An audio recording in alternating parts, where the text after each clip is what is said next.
변호사입니다. 지금 참 고생이 많으십니다. 이 추운데. 그래서 저는 여러분 춥기 때문에 하고 싶은 말은 많지만은 좀 간단하게 이야기를 하도록 하겠습니다. 저는 최근에 그 TV에서 재밌는 프로를 봤습니다. 뭐 재벌이가 부잣집 재벌이가 막내 아들인가? 그거 보면은 이게 주인공이 몇 년 전으로 돌아갔다가 이렇게 지금 이렇게 현재하고 왔다 갔다 하는 그런 드라마 아닙니까? 그래서 그 드라마를 보면서 아주 재밌게 봤는데 저는 이게 지금 우리 한국이 현재가 지금 드라마 같은 상황이라고 저는 생각하고 있습니다.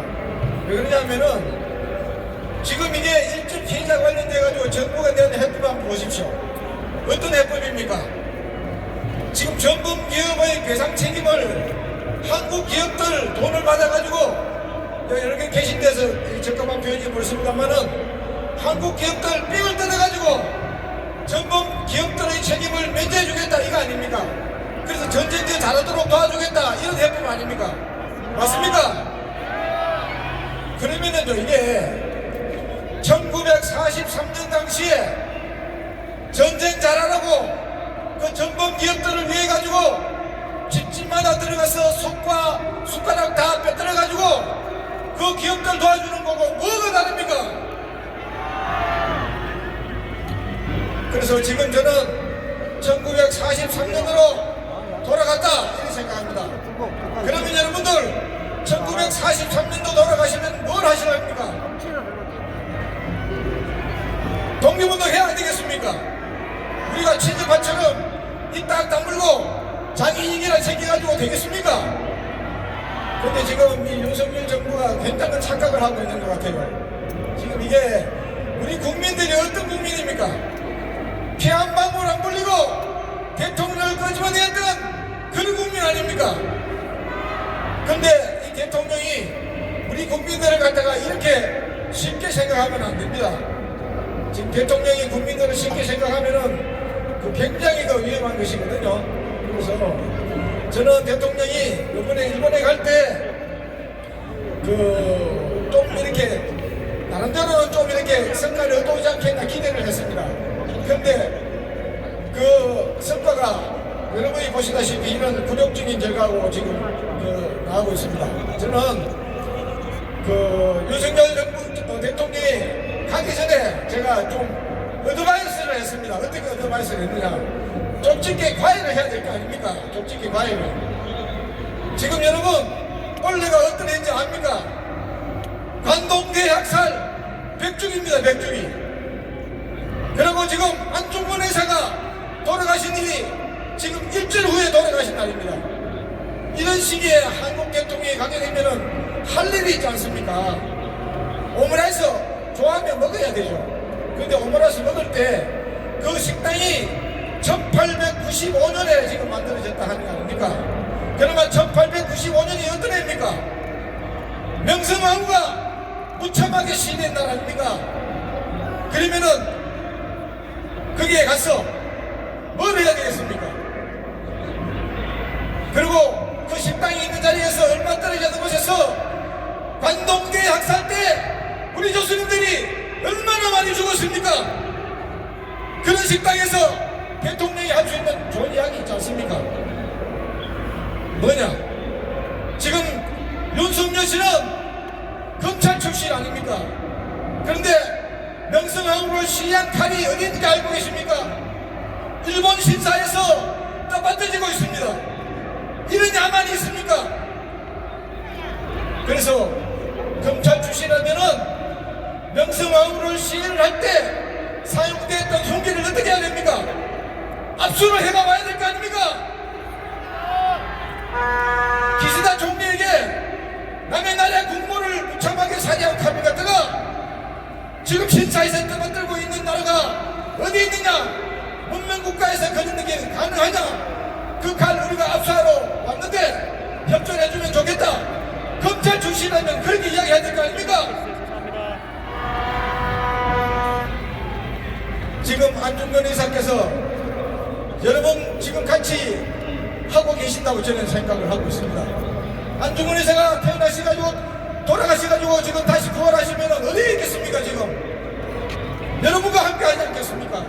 그래서 저는 이 윤석열 정권이 좀 이렇게 준비가 안 되었다 하더라도 좀 전문가 의견을 듣고 제대로 좀 나라를 이끌어야 되지 않겠습니까? 그리고 윤석열 씨는 병주가 아닙니까? 대통령 아닙니까? 대통령이면 제일 먼저 뭘 해야 됩니까? 헌법을 지켜야 될 거 아닙니까? 헌법을. 우리나라는 상권이 분립되어 있는 나라입니다. 상권이 분립되어 있는 나라이기 때문에 대법원의 확정 판결은 대통령도 함부로 할 수가 없습니다. 그 판결에 따라야 됩니다. 그 따르기 싫으면은 대통령 하면 안 되죠. 그리고 우리나라는 법률을 지켜야 하는 나라입니다. 왜 지금 대통령은 일제 피해자 지원재단을 갖다가 전범기업 지원재단으로 바꿨습니까? 이게 가능한 일입니까? 법률적으로.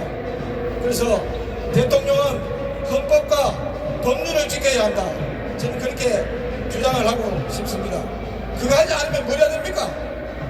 우리가 박근혜 씨 끄집어낼 때처럼 또 끄집어내면 됩니다. 그래서 우리나라 국민들이 민중의 힘이 얼마나 큰지 지금 홍콩 때도 그렇고 미얀마 때도 그렇고 그 부르는 노래가 어떤 노래를 부릅니까? 님을 위한 핵기공을 부르고 있습니다. 전 세계를 끌고 나가는 문화적 힘을 가지고 있는 우리 시민들이기 때문에 이 싸움은 하나만 합니다. 지금 대통령이 우리를 이길 수 있을 것 같습니까? 절대 못 이깁니다. 그리고 마지막으로 지금 전쟁 피해자 문제가 지금 문제가 되고 있는데 왜 전쟁 피해자가 문제가 되어야 되냐 하면은요, 여러분 어린애들을 제일 좋아하는 게임이 어떤 게임입니까? 전쟁 게임이거든요. 전쟁 피해자만 생기지 않으면은 전쟁만큼 재밌는 게 없습니다. 그래서 전쟁을 막으려고 그러면 어떻게 해야 되느냐? 전쟁 피해자에게 정의를 돌려주면 됩니다. 전쟁 피해자에게 정의를 돌려주면은 군수산업체에서 전쟁을 할 비용이 높아지기 때문에 전쟁에 남는 장사가 안 되게 됩니다. 그렇기 때문에 전쟁 피해자에게는 반드시 정의를 돌려줘야 됩니다. 그리고 지금 한국의 대법원 판결 때문에 한일 갈등이 생겼다고 잘못된 생각을 갖고 있는 분이 있는데 그렇지 않습니다. 지금 일본에서 50년에 걸쳐가지고 전쟁 피해자들이 수많은 재판을 해가지고 최종적인 결론이 뭐냐? 전국권이 살아있다는 겁니다. 전국권이 살아져 있으니까 일본에서 자발적으로 구제를 하라는 게 일본 최고재판소 판결 결론입니다. 그러면은 기시다 총리라든지 일본 기업들이 우리나라 대법원 판결 따르러 갑니까? 자기 나라 대법원 판결 왜 판결 안 따라가지고 이렇게 무법천지를 만듭니까? 그리고 일본 기업들이 미쯔비시 같은 경우에는 저희들이 협상을 해가지고 2012년도 사죄를 하겠다, 돈을 내놓겠다 그렇게 이야기를 했지 않습니까? 일본 제철 마찬가지입니다. 주주총회에서 어떻게 이야기해야 되나? 2012년도 아니 한국에서 합정 판결이 나게 되면 당연히 따라야지 어떻게 판결을 무시할 수 있나 그렇게 이야기를 했지 않습니까?